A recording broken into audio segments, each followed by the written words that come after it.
You're listening to the One Man Show Network. Welcome to the MMA Fight Picks Podcast with your host, Aaron Weinbaum. All right. Sorry, I'm a few minutes late. Welcome to the MMA Fight Picks Podcast. I am your host, Aaron Weinbaum. We're going to pick some fights for UFC 251. And for those of you that don't know how this works, I'm streaming from Haps Live. It's basically a free multi-streaming platform. Allows me to go on Twitter, Facebook, YouTube, all that, and grab all your comments in here.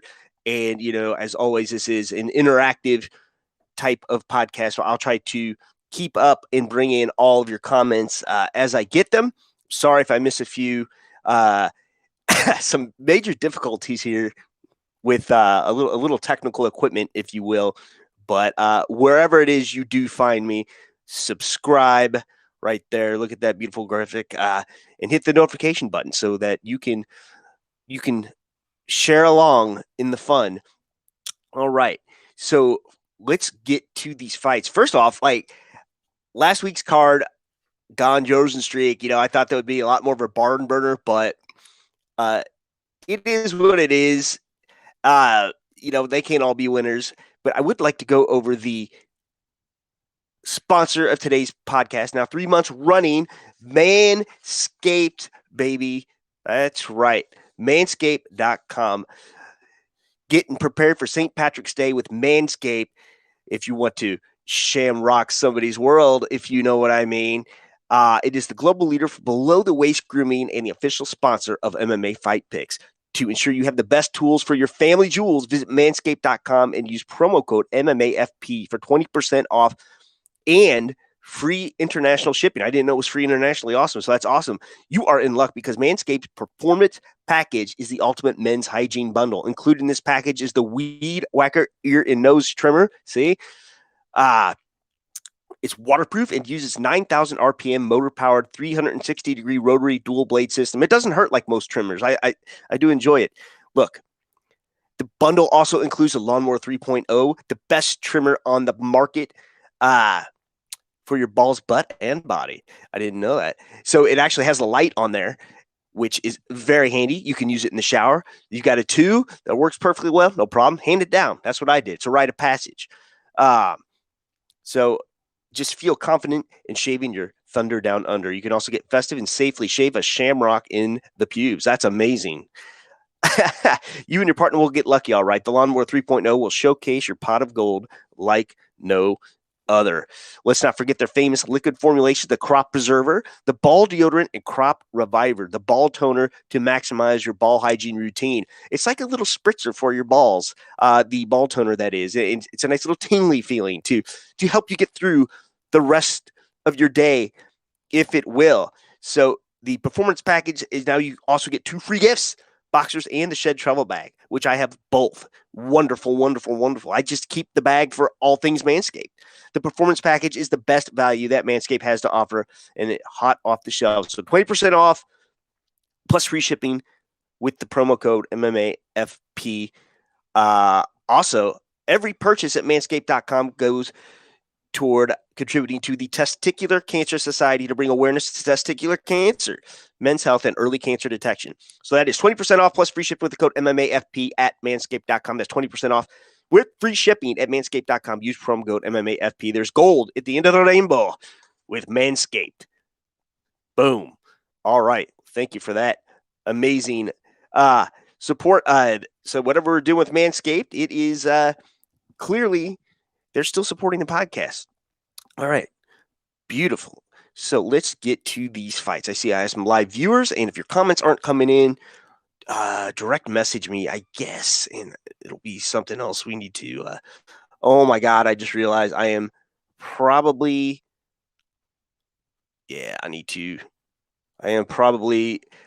right now in a group I am not supposed to be because I forgot to turn off the stream there. So I need to shut that off. Man, this is what happens live streaming here. So I am so sorry. Yeah. Oh God, I gotta delete this video. Okay. I broke my own rule. I posted in a podcast help site, which you are not supposed to do. All right, the video is gone. Sorry, podcasting made simple. Okay. Anyway, let's get to these fights. A great card, top to bottom. 3 championship fights. Amazing. Let's see. Am I on the Twitter as well? I am. So beautiful.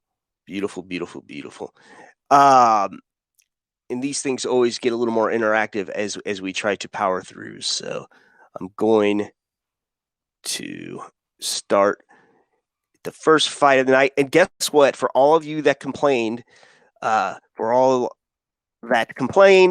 have odds now, okay? I will be going over the odds. So I need to type that in. I meant to do that earlier. All right. Perfect.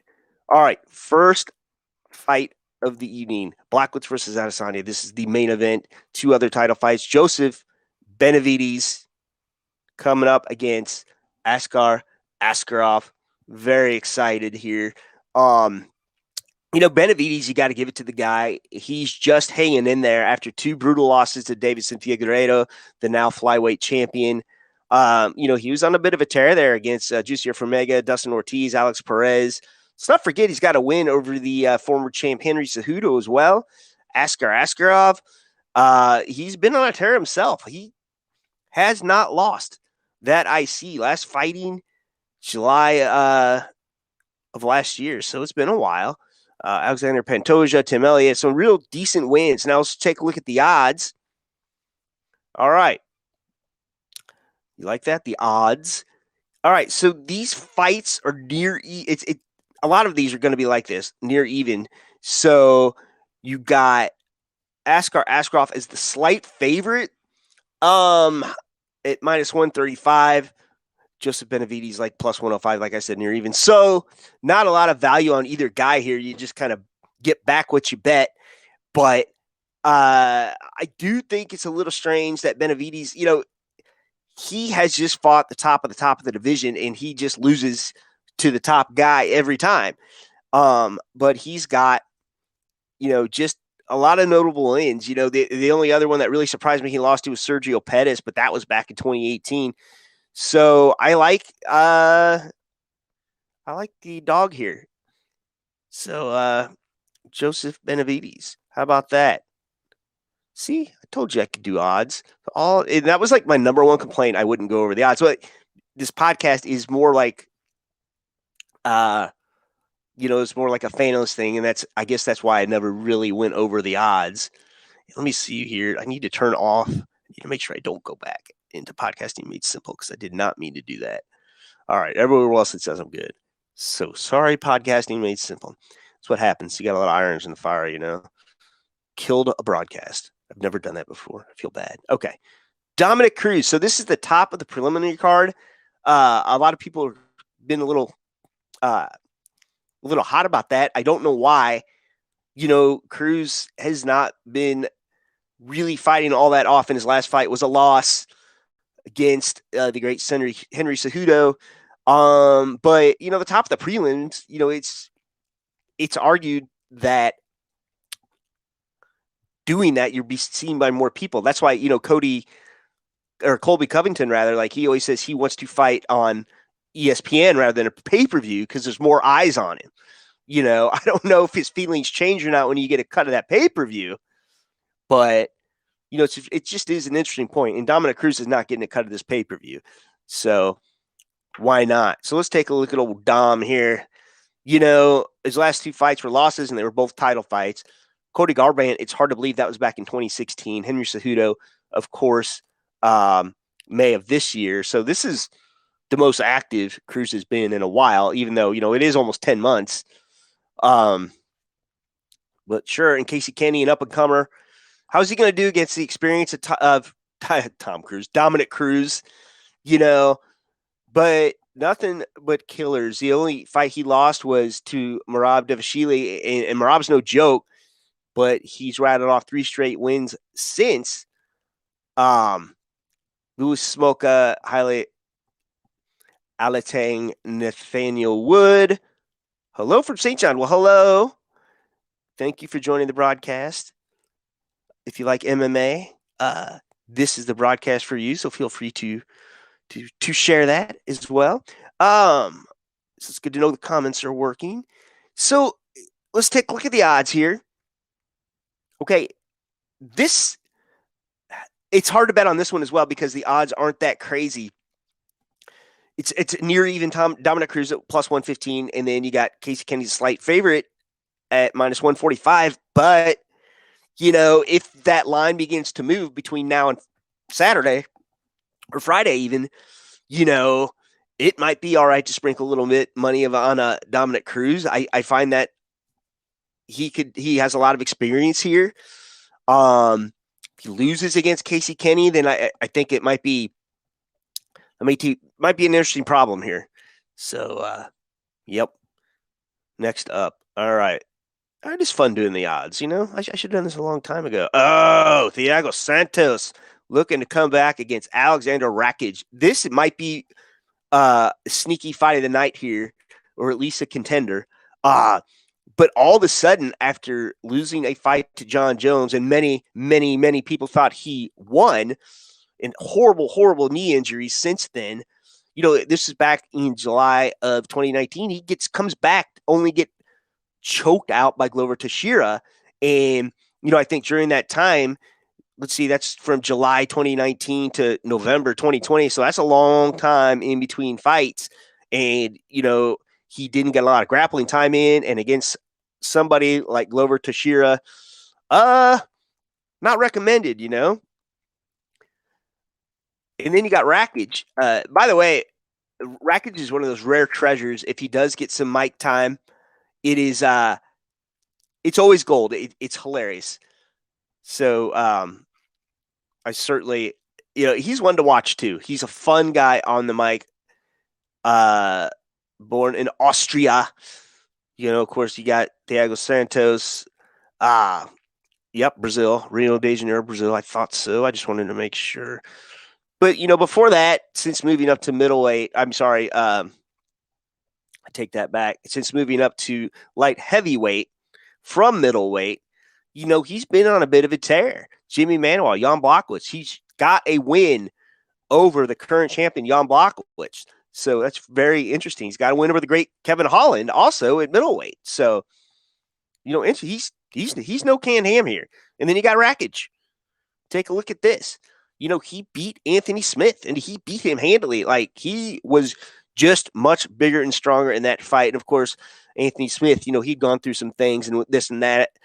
Does have lost to Volkan Ozdemir, a split decision.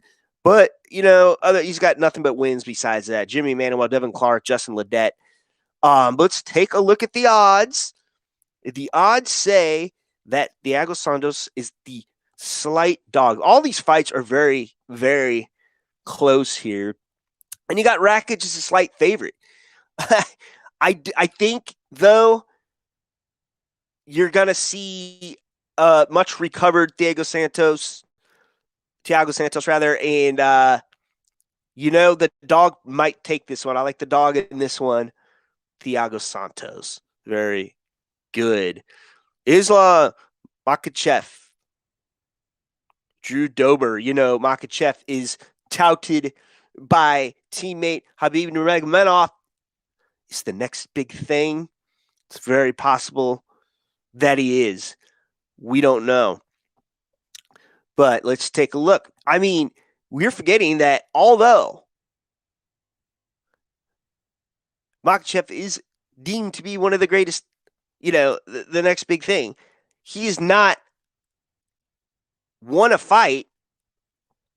This is Ringside MMA. I think he was booted out of the UFC for that whole Conor thing or whatever. But yeah, guys, he has not won a fight in the UFC since, 2008, if that's correct. I'm going to refresh this to make sure, because it doesn't seem right, does it? Doesn't seem right. And it's not. Oh my gosh, Tapology does this to me all the time. They'll switch up profiles. Oh my Lord. I looked at this too before the broadcast. Unbelievable. Okay, this looks more like Makhachev. All right, Davi Ramos. Arma and Takzirian wins. Got a win over Kajan Johnson. That arm bar that really ended Kajan's career. He got real cocky at the weigh-ins with a Dana White handshake. So interesting. Wins over Gleison Tebow, Nick Lynch, Chris Wade. Very good. So yeah. And then Drew Dober is no joke either. And he's been trying to get a big fight for a while now, and I'd say this is his big fight. And if he wins this, he's going to get another very big fight. He had a win over Alexander Hernandez, who got beaten this weekend by Thiago Moises, Nasrat Harpres, Marco Polo Reyes. He does have a loss over Benny. That's everyone loses Benny. Benny's another underrated guy. Armbar almost a year ago.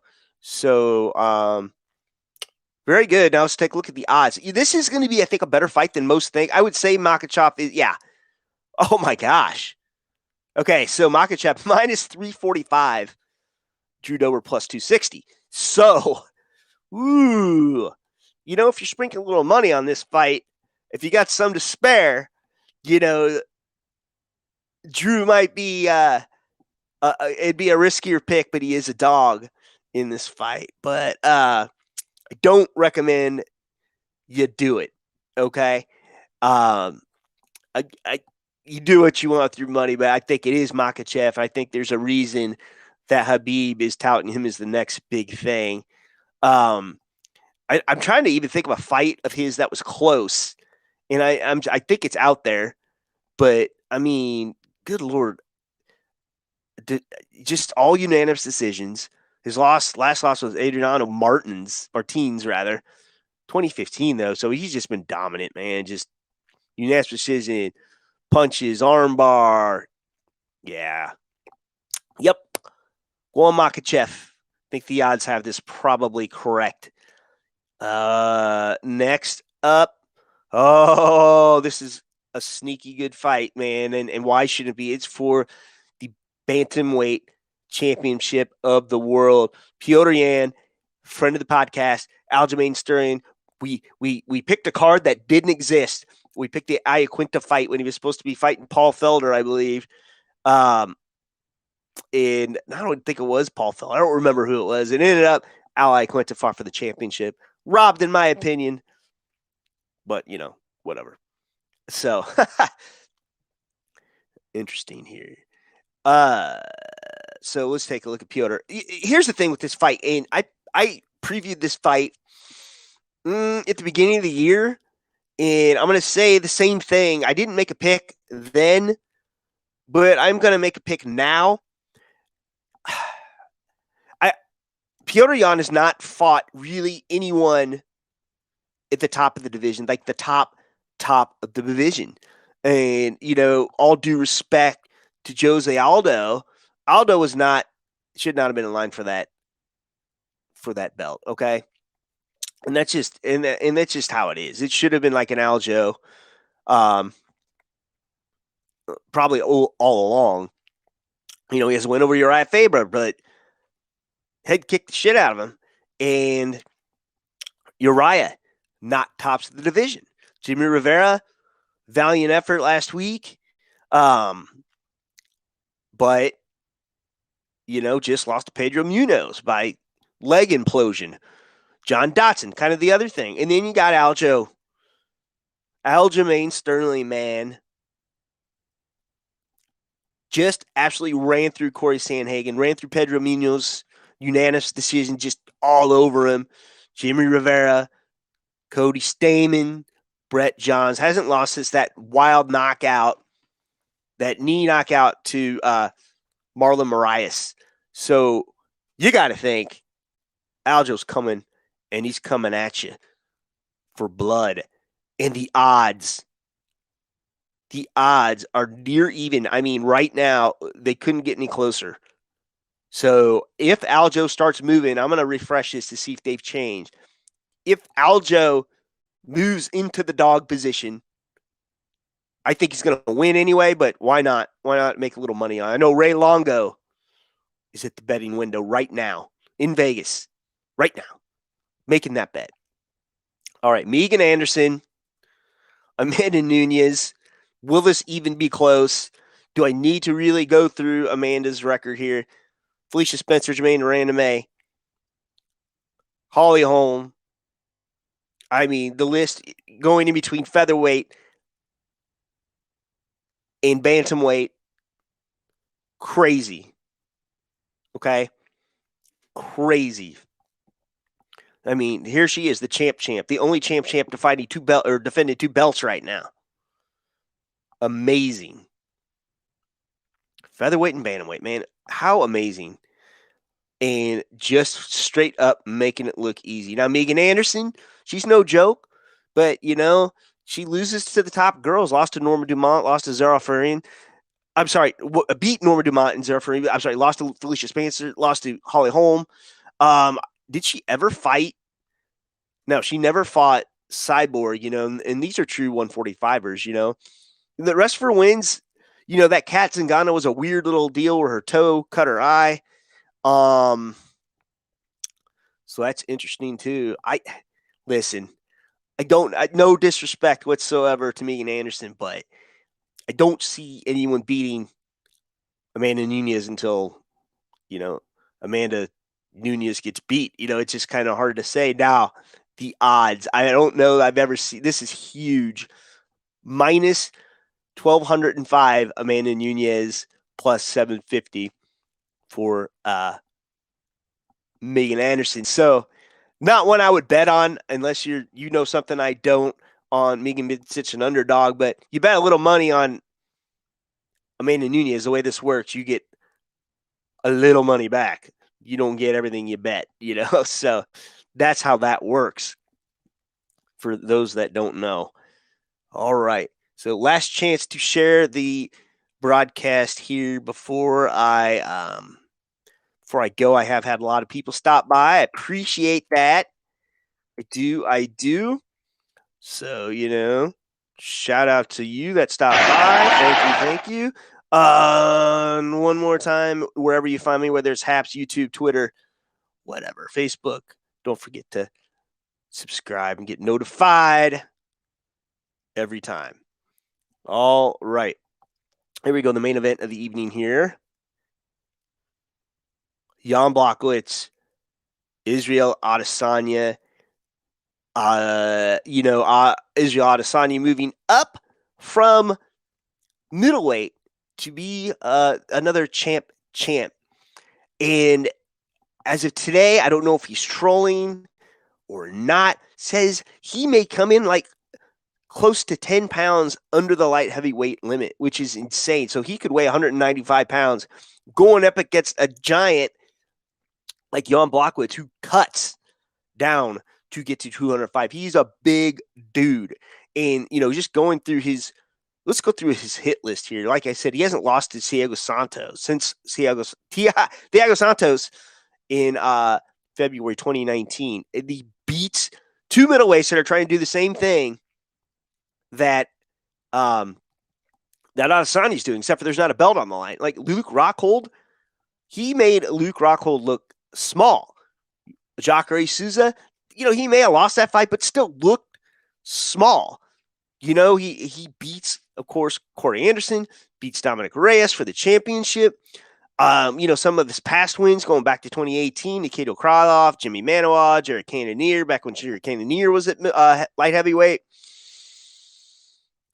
Deep breath. Israel Adesanya.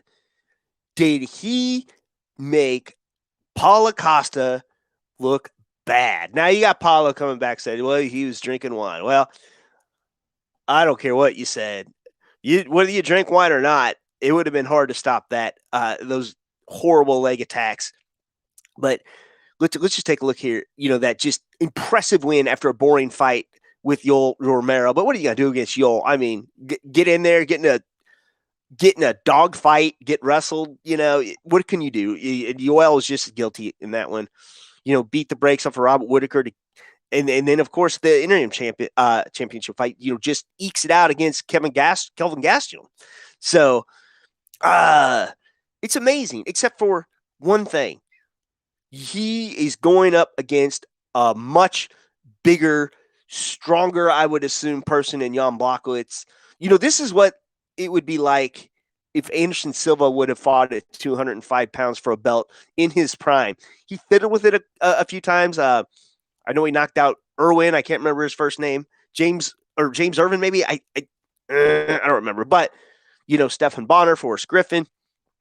And, you know, he was right there around the limit. I think he'd always win in like 202, 203 pounds. Whatever. And then, but you got Adesanya. Oh, man. You know, these guys cut a lot more weight now, I think, than when Anderson was fighting 205 pounders. I think, you know, Forrest might have been one of the bigger guys, but, you know, there's a lot of science to it now. And the crazy thing is, Blachowicz is plus 195 underdog. And you got a moderate favorite here in the last style bender, Israel Adesanya, minus 250. I don't know, man. I think this could be like the Conor illusion, where we thought Conor was going to beat Khabib when really there was no evidence to support that, because Khabib never lost a round. So, I think right now we are just seeing the illusion of Blachowicz, and we'll see. Perfect. All right. Well, I think that is probably going to do it for this week. So thank you for everyone that stopped by. I kind of flip-flop broadcast here this week. Not as many stopped by for the mixed martial arts ones. So interesting. I must be overlapping with something. I don't usually do them this early, but I have to go get a child. So, thank you for everyone that stopped by, and for everyone else. Throw me a freaking bone here. Exactly. Until next time, shalom.